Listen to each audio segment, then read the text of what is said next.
For decades, China was the world's factory. But now, that once unstoppable economic engine is starting to sputter. But here's the weird part. Even as its growth slows, China's exports just hit a record $1 trillion. That slowdown creates a massive opportunity. So who's going to step up and become the world's next factory? Well, lots of countries are in the running, but for the first time in a generation, India is the one to watch. So to get why this is India's big moment, we first have to see why China's old model is breaking down. Yeah, the days of 10% growth are long gone. The very things that made China boom are now holding it back. It's basically a perfect storm of 4 big issues hitting all at once. Let's break them down. First off, labor there isn't cheap anymore. The average factory wage has almost doubled in just 10 years. And get this, its workforce is actually shrinking. China has 40 million fewer workers than it did back in 2010.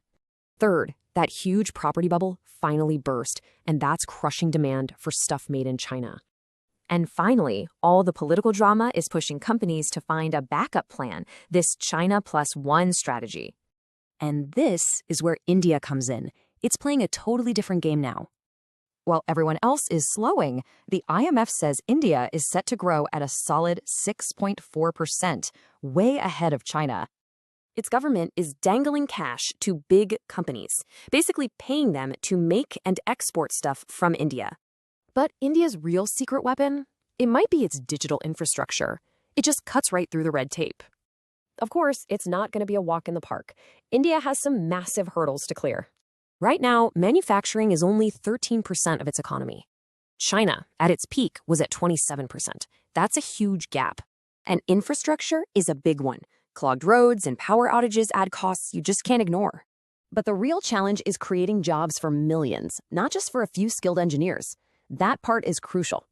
So, the big takeaway here isn't just one country replacing another. No, the whole global game is changing.